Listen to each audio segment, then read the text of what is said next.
नमस्कार दोस्तों, आप सभी का स्वागत है हमारे YouTube चैनल VCS अकेडमी पर।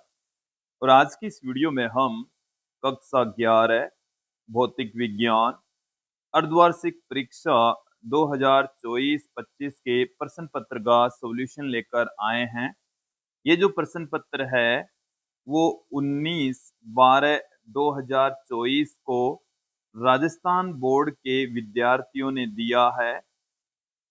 जो विद्यार्थी राजस्थान बोर्ड से रिलेटेड हैं, उनके आज ये पेपर संपन्न हो चुका है। ये जो प्रश्न पत्र है वो काफी आसान कह सकते हैं, थोड़ा लेंदी आसान कह सकते हैं। जो विद्यार्थी हमारे इम्पोर्टेंट क्वेश्चंस की सीरीज को फॉलो करते हैं या जो विद्यार्थी हमारे यूट्यूब चैनल से जुड़े हुए हैं, उनके लिए हमने इम्पोर्टेंट क्वेश्चंस की एक सीरीज स्टार्ट की थी और उस सीरीज से 95% क्वेश्चन पूछे गए हैं। तो जिन विद्यार्थियों ने हमारे चैनल को फॉलो किया है, इम्पोर्टेंट क्वेश्चंस देखे हैं, तो उनके अच्छे से अंक आने वाले हैं। 95% क्वेश्चन उसी सीरीज से इस पेपर में आए हैं। अब इस पेपर के बारे में थोड़ी सी जानकारी ले लेते हैं कि इस प्रश्न पत्र में कुल 36 क्वेश्चन पूछे गए थे, जिन्हें 3 घंटे और 15 मिनट में सोल्व करना था। मैक्सिमम मार्क्स 50 अंक हैं। एक एक करके इन सभी प्रश्नों का सॉल्यूशन देख लेते हैं। देखिए विद्यार्थियों, सबसे पहले हम वस्तुनिष्ठ प्रश्न देखेंगे। ऑब्जेक्टिव टाइप के क्वेश्चंस यहाँ पर देखने वाले हैं, समझने वाले हैं। 6.032 न्यूटन पर मीटर स्क्वायर में सार्थक अंकों की संख्या होगी। तो यहाँ पर आप ध्यान देंगे, ये हमारे को एक अंक दे रखा है 6.032, ये एक संख्या दे रखी है। तो इसमें सार्थक अंकों की संख्या हो जाएगी। यहाँ पर एक एक करके देखें, 1 2 3 4, तो सार्थक अंकों की संख्या 4 होगी। ऑप्शन से यहाँ पर सही होने वाला है। अगले क्वेश्चन की ओर बढ़ते हैं। एकांक सदिश का परिमाण होता है। तो देखिए विद्यार्थियों, एकांक सदिश को हम एन केप से रिप्रेजेंट करते हैं। एन केप बराबर होता है सदिश बट्टे में सदिश का परिमाण। और यदि हम इसका परिमाण लें एकांक सदिश का, तो वो 1 होता है। तो ऑप्शन ए यहाँ पर सही होने वाला है। तो एकांक सदिश का जो परिमाण है वो 1 होगा। अगले क्वेश्चन की ओर बढ़ते हैं। संवेग आवेग प्रमेय के अनुसार संवेग में परिवर्तन किस राशि के बराबर होता है? तो आवेग संवेग प्रमेय हमें ये कहती है कि किसी वस्तु का आवेग उसके संवेग में परिवर्तन के बराबर होता है। तो जो संवेग में परिवर्तन है वो आवेग के इक्वल होगा। ऑप्शन बी यहाँ पर सही हो जाएगा। अगले क्वेश्चन की ओर बढ़ते हैं। कोणीय वेग ओमेगा व रेखीय वेग v में संबंध होता है। तो v बराबर होता है ओमेगा r। तो ऑप्शन ए यहाँ पर सही होने वाला है। ए यहाँ पर आ जाएगा। क्लियर। अगले क्वेश्चन की ओर बढ़ते हैं कि जब बल लगाने से लंबाई में वृद्धि होती है तो विकृति कहलाती है, अनुदैर्ध्य विकृति कहलाएगी। ऑप्शन ए यहाँ पर सही होने वाला है। अगले प्रश्न की ओर बढ़ते हैं। किसी ठोस के प्रसार गुणांक को अल्फा बीटा तथा गामा का आयतन में संबंध होता है। तो रेखीय प्रसार गुणांक है, रेखीय प्रसार गुणांक अल्फा, क्षेत्रीय प्रसार गुणांक बीटा और आयतन प्रसार गुणांक गामा, इन तीनों का जो अनुपात है का अनुपात में संबंध होता है। यहाँ पर एक तरीके से एक अनुपात आना चाहिए था। आयतन में संबंध होता है, अनुपात में क्या रिलेशन होता है? तो ये 1:2:3 में होते हैं। अल्फा अनुपात बीटा अनुपात गामा ये बराबर होता है 1:2:3 में। तो ऑप्शन ए यहाँ पर सही होने वाला है।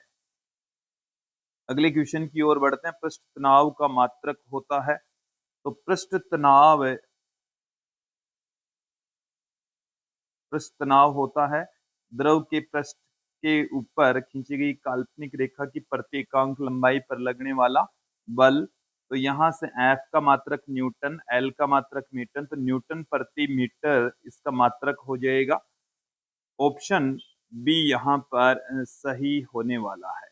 ओके, अगले क्वेश्चन की ओर बढ़ते हैं कि न्यूटन की गति का दूसरा नियम किस राशि की परिभाषा देता है। तो न्यूटन का जो दूसरा नियम है वो बल की परिभाषा देता है, बल के बारे में बताता है। वैसे तो मैं आपको क्लियर कर दूं कि बल की परिभाषा है वो पहला नियम देता है। ये एकदम एग्जैक्ट जो क्वेश्चन है वो ज्यादातर बुक्स में ऐसे आएगा। प्रथम नियम है वो बल की परिभाषा देता है, और जो दूसरा नियम है वो बल का फॉर्मूला देता है, F बराबर ma, उसके परिमाण के बारे में बताता है।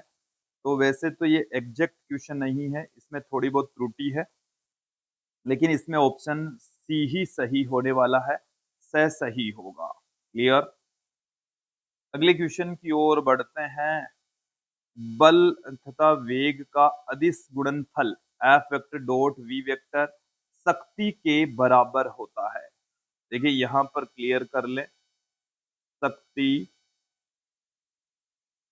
P बराबर, ये एक अदिश राशि होती है जो कि दो सदिशों के अदिश गुणनफल के बराबर होती है। क्लियर, अगले क्वेश्चन की ओर बढ़ते हैं कि न्यूटन की गति के तीसरे नियम से प्रत्येक क्रिया की सदैव समान एवं विपरीत दिशा में प्रतिक्रिया होती है उतने ही परिमाण की, सदैव उतने ही परिमाण की विपरीत दिशा में, उतने ही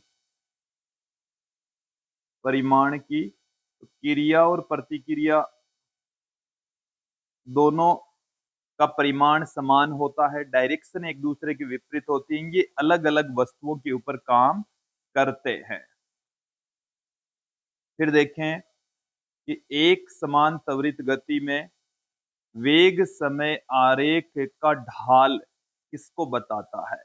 तो यहां पर आप ध्यान देंगे, ऐसे जो क्वेश्चन है वो हमने अपनी इंपोर्टेंट क्वेश्चंस की सीरीज में बहुत सारे देखे हैं, और मुझे उम्मीद है कि आपको वो समझ में भी आए होंगे, आपने इनका सॉल्यूशन अच्छे से किया होगा।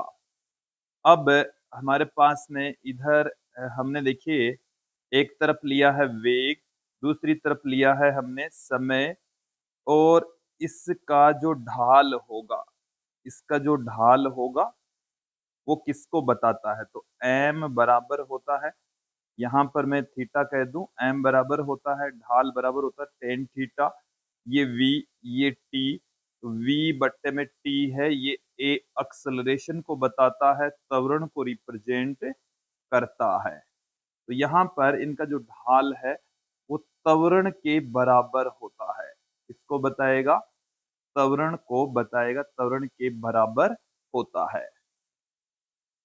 फिर अगले क्वेश्चन की ओर बढ़ते हैं। घनत्व का विमीय सूत्र होता है। तो देखिए घनत्व के बारे में, घनत्व बराबर क्या होता है, द्रव्यमान बट्टे में आयतन। घनत्व बराबर होता है द्रव्यमान बट्टे में आयतन। तो घनत्व विमीय सूत्र क्या हो जाएगा, विमा देखें यहाँ पर घनत्व की, तो विमा द्रव्यमान के अकॉर्डिंग m1, आयतन के अकॉर्डिंग L3, तो इसकी विमा आ जाएगी। यहाँ पर अब ध्यान देंगे, m की घात 1, L की घात -3 और T की घात 0। तो ये घनत्व का विमीय सूत्र आ चुका है। अगले क्वेश्चन की ओर बढ़ते हैं। हुक का नियम लिखिए। तो देखिए हुक के नियम को हमने दो तरीके से देखा है, प्रत्यास्थता सीमा में ये लागू होता है। तो देखिए क्या नियम है, क्लियर करें। ये जो नियम है वो प्रत्यास्थता सीमा में ही होगा, सीमा में। देखो ध्यान दें, प्रतिबल है वो विकृति के समानुपाती होता है, ये आपको लिखना है कि प्रत्यास्थता सीमा में प्रतिबल है वो विकृति के समानुपाती होता है। ठीक है। और वहां से आप इतना और लिख सकते थे, प्रतिबल प्रोपोर्शनल का साइन हटाएंगे तो एक कांस्टेंट लगा देंगे, उस कांस्टेंट को हम ई से रिप्रेजेंट करते हैं, जो कि प्रतिबल बट्टे में विकृति के बराबर होता है। प्रतिबल बट्टे में विकृति के इक्वल होता है, बराबर होता है। फिर देखें, एक और तरीका है प्रत्यास्थता सीमा में ही वस्तु के ऊपर लगने वाला जो प्रत्यानयन बल है, प्रत्यानयन बल, वो वस्तु में उत्पन्न विस्थापन के समानुपाती होता है। इसे हम एफ समानुपाती अक्स लिख सकते हैं, और यहाँ से एफ बराबर माइनस के एक्स के रूप में भी लिख सकते हैं, जहाँ जो के है इसको हम कहते हैं प्रत्यानयन बल नियतांक। प्रत्यानयन बल नियतांक इसको कहा जाता है। और ये जो नेगेटिव साइन है वो हमें ये बताता है कि जो प्रत्यानयन बल है वो विस्थापन की विपरीत दिशा में होता है। अगले क्वेश्चन की ओर बढ़ते हैं कि द्रव्यमान केंद्र को परिभाषित कीजिए। तो द्रव्यमान केंद्र किसी वस्तु का वह बिंदु जहां पर उसका संपूर्ण द्रव्यमान केंद्रित माना जा सकता है। तो किसी वस्तु का वह बिंदु, वस्तु का वह बिंदु जहां पर वस्तु का संपूर्ण द्रव्यमान केंद्रित माना जा सकता हो। वस्तु का संपूर्ण द्रव्यमान केंद्रित माना जा सकता हो, केंद्रित माना जा सकता हो। द्रव्यमान केंद्र कहलाता है, द्रव्यमान केंद्र कहलाता है। क्लियर। नेक्स्ट क्वेश्चन की ओर बढ़ते हैं। संरक्षी व असंरक्षी बलों के उदाहरण लिखें। तो संरक्षी बल वे बल होते हैं जिनके अधीन किया गया कार्य पथ पर निर्भर नहीं करता हो। तो ऐसे जो बल है उनको हम संरक्षी बल कहते हैं। और उन बलों के अंदर जैसे गुरुत्वीय बल है, विद्युत बल है, चुंबकीय बल है, प्रत्यास्थ बल है, तो वो संरक्षी बल होते हैं। फिर बात करते हैं असंरक्षी बल। तो ऐसे बल जिनके अधीन किया गया कार्य पथ पर निर्भर करता हो, उनको हम असंरक्षी बल कहते हैं। और उनके एग्जाम्पल्स की बात करें तो घर्षण बल हो गया है, स्यान बल हो गया है, प्रतिरोधी बल जो भी है वो सारे के सारे असंरक्षी बल होते हैं। अगले प्रश्न की ओर बढ़ते हैं। स्थितिक घर्षण गुणांक को परिभाषित कीजिए। तो देखिए, स्थितिक घर्षण गुणांक क्या होता है कि हम स्थितिक घर्षण बराबर जानते हैं। स्थितिक घर्षण, स्थितिक घर्षण को हम एफ एस से लिखते हैं, एफ एस मैक्सिमम। सीमांत घर्षण की स्थिति में ये म्यू एस इंटू आर होता है।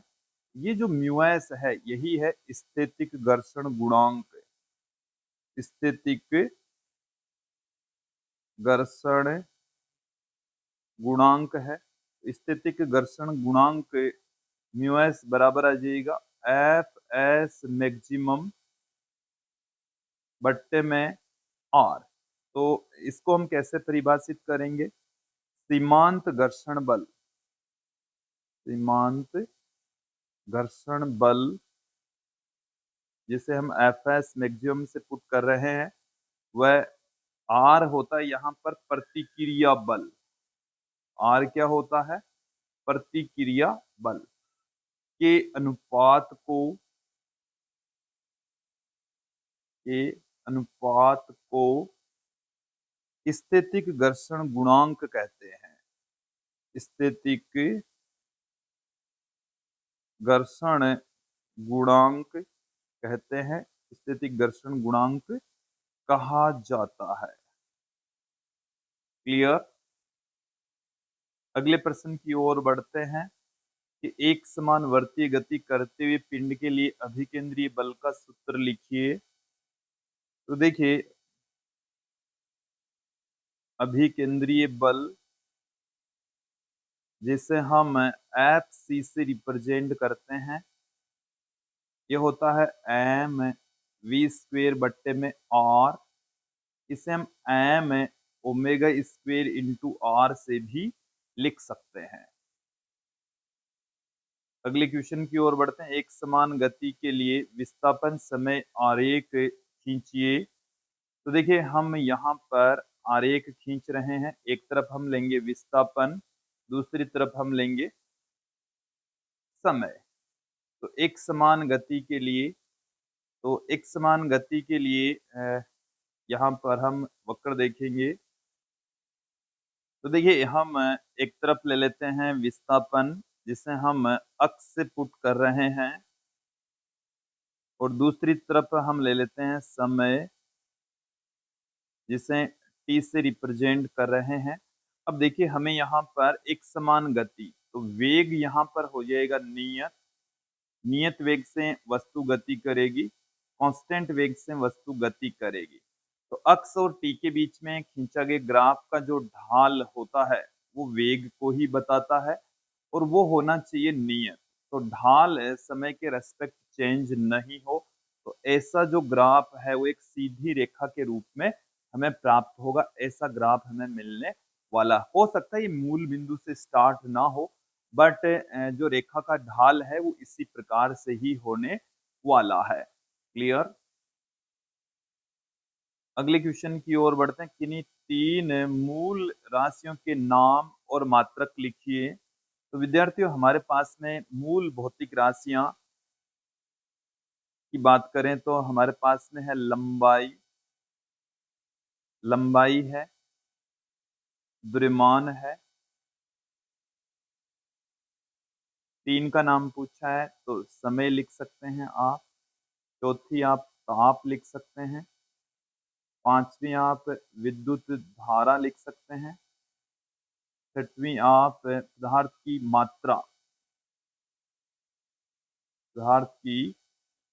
मात्रा, और आप लिख सकते हैं ज्योति की तीव्रता। भी आप लिख सकते हैं। क्लियर। अब हमें यहाँ पर इनके मात्रक पूछे हैं, तो इनके मात्रक भी आप लोग देख लीजिए। लंबाई का मात्रक होता है मीटर, जिसे एम से लिखते हैं। द्रव्यमान का मात्रक होता है किलोग्राम, केजी से रिप्रेजेंट करते हैं। समय का मात्रक सेकंड। ताप का मात्रक केल्विन, ताप का मात्रक क्या लिखेंगे? केल्विन। धारा का मात्रक एम्पियर। पदार्थ की मात्रा का मात्रक है मोल, और ज्योति की तीव्रता का मात्रक है कैंडेला। इनमें से आपको कोई सी भी तीन राशि लिखकर उसका मात्रक लिखना था। अगले क्वेश्चन की ओर बढ़ते हैं। कोणीय संवेग संरक्षण का नियम लिखिए। तो हमें कोणीय संवेग संरक्षण का नियम यहाँ पर पूछा है। मैं एक फॉर्मूला आपको पहले बता दूं कि टो बराबर होता है dl बाई dt। यदि हम क्या कर दें, टो बराबर 0, तो dl बाई dt बराबर 0। इसका मतलब ये हो गया L यहाँ पर कांस्टेंट है। L यहाँ पर क्या है? कांस्टेंट है, नियत है। इसका मतलब ये हो गया कि बाह्य बल आघूर्ण की अनुपस्थिति में, बाह्य बल आघूर्ण की अनुपस्थिति में, आघूर्ण की अनुपस्थिति में, इट मीन्स बाह्य बल आघूर्ण जब 0 हो, तो किसी निकाय का या किसी वस्तु का कोणीय संवेग नियत रहता है। कोणीय संवेग नियत रहेगा, कांस्टेंट रहता है। क्लियर। अगले क्वेश्चन की ओर बढ़ते हैं कि बल आघूर्ण तथा कोणीय संवेग में संबंध प्राप्त कीजिए। तो अभी जो हमने एक फॉर्मूला देखा था, तो बराबर dl/dt, यही अपन को यहाँ पर फाइंड आउट करना है, यहाँ पर ज्ञात करना है। तो देखिए इसके लिए हम टो का फॉर्मूला ले लेते हैं, या आप एल का फॉर्मूला ले लीजिए। दोनों में से एक फॉर्मूला ले लेते हैं हम, उसी से हम प्रूफ कर देंगे। तो देखिए कोणीय संवेग बराबर हम क्या जानते हैं, कोणीय संवेग एल वेक्टर बराबर हम जानते हैं R vector cross P vector. इसको हम डिफ्रेंशिएट कर दें दोनों तरफ से, यदि हम इसको डिफ्रेंशिएट कर दें तो हमारे पास में ये आ जाएगा, जिसे हम इस तरीके से पुट कर सकते हैं, क्योंकि आर है वो समय के रेस्पेक्ट चेंज नहीं होता। dp/dt इसको हम एफ वेक्टर लिख सकते हैं, और R vector cross F vector है, ये टो वेक्टर होता है। तो यही है इनके बीच में आपस में संबंध। देखिए यहाँ पर जो फॉर्मूला यूज में आया उसको भी मैं बता देता हूँ। R vector cross F vector ये होता है टो वेक्टर। एक एफ वेक्टर है, उसको हमने dp/dt को हमने एफ वेक्टर लिखा। तो ये फॉर्मूले हमने यूज में लिए, इसको हमने यहाँ पर प्रूफ कर दिया। अगले क्वेश्चन की ओर बढ़ते हैं। एक ही धातु के दो तारों की त्रिज्याओं का अनुपात 2:1 है। इनको समान बल आरोपित करके खींचा जाता है, तो प्रतिबलों का अनुपात क्या होगा। तो हम बात करें, इन दो हमारे पास में वस्तुएं हैं, दो तार हैं। प्रतिबल, पहले तार का प्रतिबल और दूसरे तार का प्रतिबल, दोनों का हमें यहाँ पर अनुपात पूछा है। प्रतिबल बराबर होता है F/A, तो F1/A1। दूसरे के लिए भी F2/A2। इस क्वेश्चन के अंदर हमें बल दोनों में समान दे रखा है, तो A2/A1 आ जाएगा। F यहां से कट जाएगा। A2 को हम लिख देंगे पाई R2 स्क्वेयर, A1 को लिख देंगे पाई R1 स्क्वेयर। तो R2/R1 का होल स्क्वेयर, ये आ जाएगा हमारे पास में। हमें इस क्वेश्चन के अंदर त्रिज्याओं का जो अनुपात है R1/R2 तो 2:1, R1/R2 2:1 दे रखा है, तो R2/R1 ये आ जाएगा 1:2, और उसका भी स्क्वेयर, तो ये आ जाएगा 1/4। तो ये अपन को मिल जाएगा 1:4। क्लियर। नेक्स्ट क्वेश्चन के अंदर देखिए हमें क्या पूछा, ऊष्मा स्थानांतरण की 3 विधियों के नाम लिखिए। ऊष्मा स्थानांतरण की जो पहली विधि है, ये सीधा सा क्वेश्चन हमें यहाँ पर पूछा गया है, उसका नाम है चालन। दूसरी का नाम है संवहन, और तीसरी विधि का जो नाम है वो है विकिरण। अगले क्वेश्चन की ओर बढ़ते हैं कि पृथ्वी से कितनी ऊंचाई तक जाने पर गुरुत्वीय त्वरण का मान पृथ्वी तल के मान का 1/4 रह जाएगा। तो जी एच बराबर हमें यहाँ पर दे रखा है G/4। क्वेश्चन से सुन लीजिए, पृथ्वी से कितनी ऊंचाई पर जाने पर गुरुत्वीय त्वरण का मान पृथ्वी तल के ऊपर गुरुत्वीय त्वरण का 1/4 रह जाएगा। एच हमें यहाँ पर पूछा है।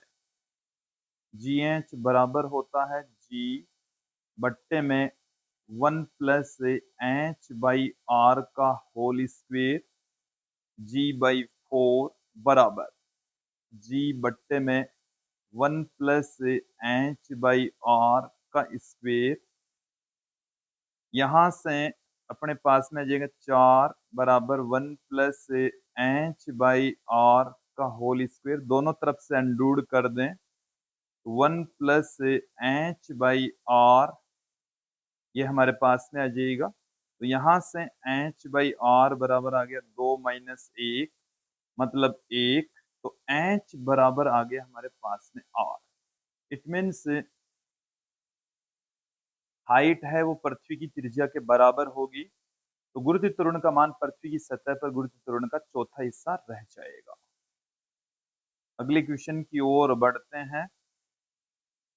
हमें अगले प्रश्न में देखिए क्या पूछा कि समतल वृत्ताकार पथ पर किसी वाहन की अधिकतम सुरक्षित चाल के लिए व्यंजक प्राप्त कीजिए। तो देखिए विद्यार्थियों, जो सड़क है वो वृत्ताकार सड़क है, ऐसे वृत्ताकार सड़क है। दोबारा डायग्राम बना लेते हैं। वृत्ताकार सड़क है और उस वृत्ताकार सड़क के ऊपर अपना वाहन चल रहा है, अपना वाहन चल रहा है। तो उसके ऊपर लगने वाले जो बल हैं, यहाँ पर अंदर की ओर यहाँ पर घर्षण बल काम करेगा, एफ एस मैक्सिमम। और ये जो एफ एस मैक्सिमम है यही अभिकेंद्रीय बल प्रदान करता है, मतलब एम वी स्क्वेयर अपॉन में आर के बराबर। क्लियर? या आप इसको अपकेंद्रीय बल के रूप में भी दिखा सकते हैं। एम वी स्क्वेयर अपॉन में आर, ऊपर की ओर काम कर रहा है कैपिटल आर, नीचे काम करेगा इसके एम जी। तो आर तो यहाँ पर हो जाएगा एम जी के बराबर, एफ एस मैक्सिमम हो जाएगा एम वी स्क्वेयर अपॉन में आर के बराबर। यहाँ पर आप ध्यान दें, एम वी स्क्वेयर अपॉन में आर बराबर F S maximum. F S maximum होता है mu S into capital R, और कैपिटल आर का जो मान है वो होता है एम इंटू जी। एम से एम कैंसिल हो गया है, वी स्क्वेयर अपॉन में आर बराबर आ गया है mu S into ji. We square बराबर आ गया है म्यू एस आर जी, और वी बराबर आ गया है अंडररूट में mu S R G. Clear? तो ये हमारे पास में है अधिकतम सुरक्षित चाल का सूत्र, ये आपको फाइंड आउट करना था। अगले क्वेश्चन की ओर बढ़ते हैं। किसी बहुमंजिले भवन की ऊपरी छत से कोई गेंद 20 मीटर प्रति सेकंड के वेग से ऊपर की ओर ऊर्ध्वाधर दिशा में फेंकी गई है। जिस बिंदु से गेंद फेंकी गई है धरती से उसकी ऊंचाई 25 मीटर है। गेंद कितनी ऊपर जाएगी? देखिए एक बार इसको समझ ले में, हमारे पास में इस तरीके से एक इमारत है जो कि पृथ्वी की सतह से 25 मीटर की ऊंचाई पर है, और वहां से हमने ये जो हाइट है ये 25 मीटर है। चलिए देख लीजिए, ये 25 मीटर है। यहाँ से किसी गेंद को हमने ऊर्ध्वाधर ऊपर की ओर फेंका है 20 मीटर प्रति सेकंड के वेग से, अधिकतम ये कितनी ऊंचाई तक जाएगी, ये हमारे को पूछा है। देखो बहुत ही आसान क्वेश्चन था।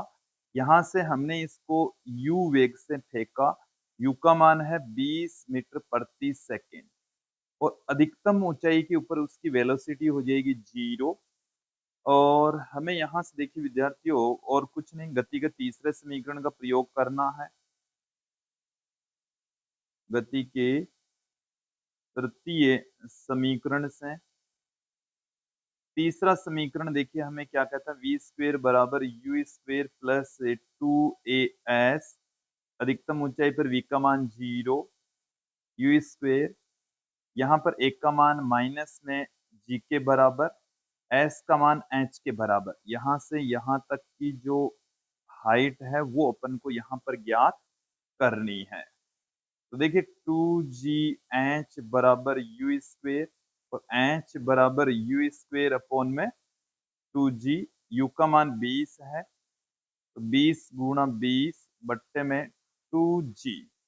जी यहाँ पर हम सुविधा के अकॉर्डिंग 10 ले लेते हैं, तो h का मान हमारे पास में 20 मीटर आएगा। पृथ्वी की सतह से ये पृथ्वी की सतह से 45 मीटर, पृथ्वी की सतह से ये 20 प्लस 25 45 मीटर तक जाएगा। क्लियर। सदिश संयोजन का त्रिभुज नियम लिखिए। देखिए ये त्रिभुज सदिश नियम है वो भी काफी आसान है। ये हमारे पास में एक सदिश है, ये एक दूसरा सदिश है, और यदि यहाँ पर इन दोनों सदिशों का परिणामी सदिश है, चलिए अब देखें, ये हमारे पास में P वेक्टर, ये Q वेक्टर, और ये हमारे पास में है इन दोनों का परिणामी सदिश R वेक्टर। तो ये जो R वेक्टर होगा ये P वेक्टर तथा Q वेक्टर के सदिश योग के बराबर होगा। क्लियर। एक बार त्रिभुज सदिश नियम सुन लीजिए कि दो सदिश यदि त्रिभुज की दो भुजाओं के संगत रखे गए हैं तो उन दोनों का परिणामी सदिश तीसरी भुजा के परिमाण के बराबर और उसी डायरेक्शन में होगा। यह है। आप इन नियमों की जानकारी हमारे हैंड रिटन नोट से आप एज इट इज प्राप्त कर सकते हैं। हैंड रिटन नोट्स के लिए आप हमें इन नंबर पर व्हाट्सएप कीजिए या इस वीडियो की डिस्क्रिप्शन में हमने अपनी एप्लीकेशन की लिंक दे रखी है, वहां से भी आप प्राप्त कर सकते हैं। हमारी एप्लीकेशन है BCS अकेडमी नाम से, जिसे आप गूगल प्ले स्टोर से भी डाउनलोड कर सकते हैं। अगले क्वेश्चन की ओर बढ़ते हैं। जड़त्वाघूर्ण किसे कहते हैं? मात्रक लिखते हुए किसी पिंड की घूर्णन गतिज ऊर्जा का सूत्र लिखिए। तो देखिए जड़त्वाघूर्ण को हम I से रिप्रेजेंट करते हैं। जड़त्वाघूर्ण को हम I से लिखते हैं। ये पिंड के द्रव्यमान और घूर्णन अक्ष से उसकी दूरी के गुणनफल के रूप में लिखा जा सकता है। हमें यहाँ पर घूर्णन गतिज ऊर्जा भी पूछी है। घूर्णन गतिज ऊर्जा, घूर्णन गतिज ऊर्जा को हम E कैसे लिखते हैं, और इसे हम अलग अलग फॉर्म में लिख सकते हैं। 1/2 I इंटू ओमेगा स्क्वेयर, या इसे हम L स्क्वेयर बट्टे में 2I से भी रिप्रेजेंट कर सकते हैं। अगले क्वेश्चन की ओर बढ़ते हैं। रेखीय संवेग संरक्षण नियम लिखते हुए इसका उदाहरण लिखिए। तो देखिए रेखीय संवेग संरक्षण नियम के लिए मैं आपके पास में एक सूत्र पुट कर देता हूँ। F vector equal to dP vector by dt। ये गति के दूसरे नियम से हमने यहाँ पर लिया है। देखिए यदि F वेक्टर 0 हो तो dP बाई dt भी 0 होगा। dP बाई dt भी कितना होगा? 0 होगा, शून्य होगा। इसका मतलब क्या हुआ है? P vector equal to constant. P equal to क्या हो गया है? कांस्टेंट हो गया है, नियत हो गया है। क्लियर। अब यहां पर आप ध्यान देंगे, इसे हम लैंग्वेज में किस प्रकार से लिख सकते हैं कि यदि बाह्य बल 0 हो, यदि बाह्य बल 0 हो तो, बाह्य बल 0 हो तो किसी निकाय का संवेग संरक्षित रहता है। किसी निकाय का संवेग संरक्षित रहता है। निकाय का संवेग संरक्षित रहता है। क्लियर। हमें यहाँ पर इसका एक एग्जाम्पल भी पूछा था। तो देखिए रॉकेट की गति के दौरान या कोई सी भी हो, दो कणों की टक्कर में, दो कणों की टक्कर के दौरान भी संवेग संरक्षित रहता है। क्लियर। फिर है केपलर का आवर्तकाल का नियम 2। देखिए केपलर का आवर्तकाल का नियम हमें क्या कहता है कि किसी ग्रह का आवर्तकाल का वर्ग है वो उसकी औसत त्रिज्या के घन के समानुपाती होता है। यह है केपलर का आवर्तकालों का नियम। क्लियर। इसे आपको लैंग्वेज के रूप में लिखना है। अब कुछ दीर्घ उत्तरात्मक प्रश्न हमारे पास में है, एक एक करके इनको देख लेते हैं। किसी सरल लोलक का दोलन काल कैपिटल टी, इसकी लंबाई एल, गोलक के द्रव्यमान स्मॉल एम तथा गुरुत्व त्वरण जी पर निर्भर करता है, तो विमी विधि से आप दोलन काल का सूत्र व्युत्पन्न कीजिए। तो दोलन काल का जो सूत्र है टी बराबर 2 पाई अंडर में एल अपॉन में जी, या आपको जो क्वेश्चन है वो हमारे इंपोर्टेंट क्वेश्चंस के अंदर भी मिल जाएगा, तो वहां से देखकर आप इसको सॉल्व कर सकते हैं, हमारे नोट से भी आप सॉल्व कर सकते हैं। तो अच्छा क्वेश्चन था। बर्नौली प्रमेय का कथन लिखिए। तो बर्नौली प्रमेय का सिर्फ यहाँ पर स्टेटमेंट पूछा है कि दाब ऊर्जा, गतिज ऊर्जा की, हमारे पास में कोई आदर्श तरल है तो किसी पाइप में उसकी कुल ऊर्जा नियत रहती है। दाब ऊर्जा, गतिज ऊर्जा तथा स्थितिज ऊर्जा का जो योग है वो नियत रहता है। जैसे मैंने बोला वैसे ही आपको लिखना था। फिर है श्यानता गुणांक की परिभाषा दीजिए। तो देखिए श्यान बल का फॉर्मूला होता है F बराबर माइनस में नीटा dV बाई dx। तो यहाँ से आप श्यानता गुणांक को परिभाषित कर सकते हैं कि एकांक वेग प्रवणता के लिए आरोपित जो श्यान बल है उसको हम श्यानता गुणांक कहते हैं। फिर अगला क्वेश्चन देखें, विभिन्न ताप पैमानों सेल्सियस, फ़ारेनहाइट और केल्विन में आपस में संबंध लिखिए। तो देखिए इन सब में क्या रिलेशन होता है, तो जी इनका जो हिमांक सेंटीग्रेड बट्टे में हिमांक और गलनांक के बीच में, हिमांक और भाप बिंदु के बीच में, हिम बिंदु भाप बिंदु के बीच में खानों की संख्या। फिर फ़ारेनहाइट में बात करें तो 32 डिग्री फ़ारेनहाइट, 32 माइनस एफ बट्टे में 180, फिर 273.15 माइनस में केल्विन,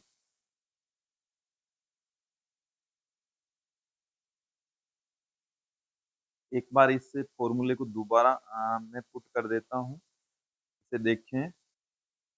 हमने जो फॉर्मूला है वो थोड़ा सा गलत पुट कर दिया था, सेंटीग्रेड में पुट कर रहा हूँ। सी माइनस हिम बिंदु, सिम बिंदु और भाप बिंदु के बीच का अंतर। अब ठीक है। एफ माइनस 32 बट्टे में 180 और केल्विन के लिए के माइनस 273.15। हालांकि कोई फर्क तो नहीं पड़ता, बट जो तरीका है वो थोड़ा सा गलत हो जाता। क्लियर। सी, इसको हम सिंप्लीफाई करें तो सी बट्टे में 5 बराबर एफ माइनस 32 बट्टे में 9 माइनस इसको हम थोड़ा सा 273.15 की बजाय 273 ही लिख दें, तो ये हमारे पास में एक आसान रिलेशन आ जाएगा। इनके बीच में रिलेशन पूछा था, तो ये रिलेशन होगा। क्लियर। अगले प्रश्न की ओर बढ़ते हैं। प्लायन वेग किसे कहते हैं? तो किसी पिंड को दिया गया वह न्यूनतम वेग जिसे पाकर पिंड पुनः उस ग्रह पर वापस न लौटे प्लायन वेग कहलाता है। फिर देखिए क्या है कि सिद्ध करो कि पृथ्वी के गुरुत्वाकर्षण से प्लायन के लिए आवश्यक वेग 11.2 किलोमीटर प्रति सेकंड होता है। वैसे ये थोड़ा सा यहाँ पर त्रुटि हो गई है।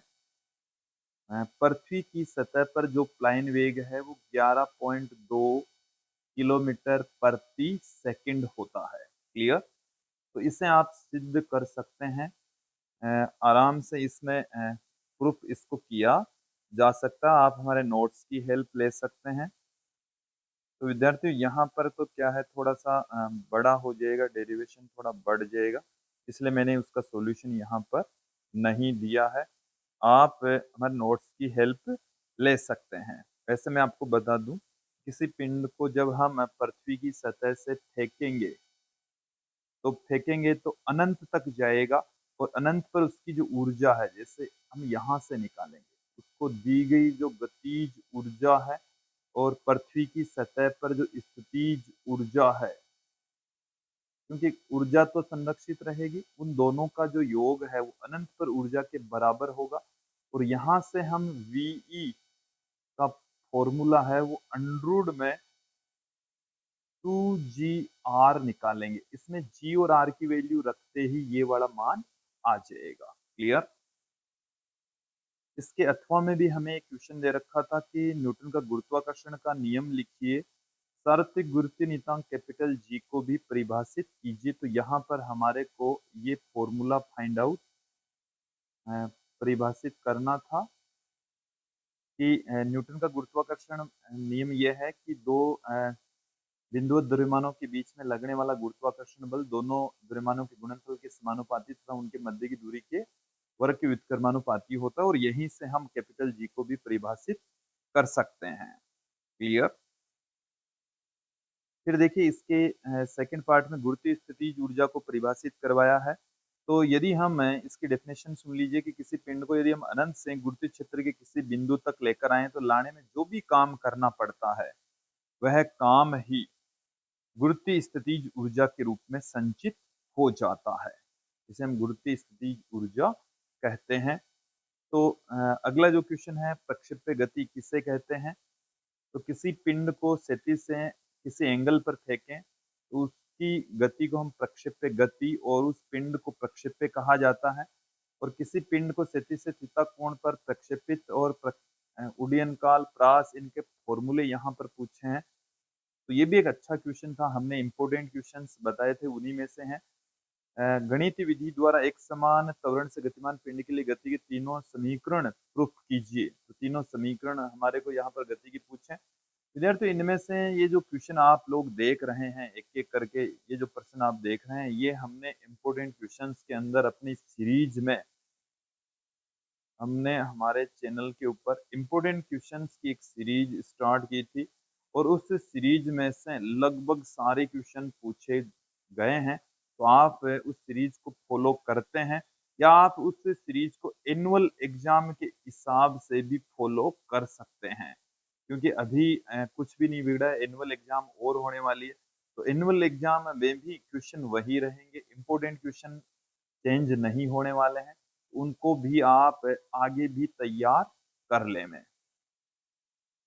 अगला क्वेश्चन क्या है कि कार्य ऊर्जा प्रमेय का कथन देकर इसे व्युत्पन्न कीजिए। कार्य ऊर्जा प्रमेय यह है F बराबर डेल्टा के, किसी वस्तु पर किया गया कार्य उसकी गतिज ऊर्जा में परिवर्तन कर देता है। तो देखिए गतिज ऊर्जा में परिवर्तन कर देता है, ये हम गति के तीसरे समीकरण से फाइंड आउट करते हैं। गति के तीसरे समीकरण के जरिए हम इसको ज्ञात करते हैं। ये मैंने गति का तीसरा समीकरण लिखा है और इस तीसरे समीकरण को हमने 1/2m से गुणा कर दिया है।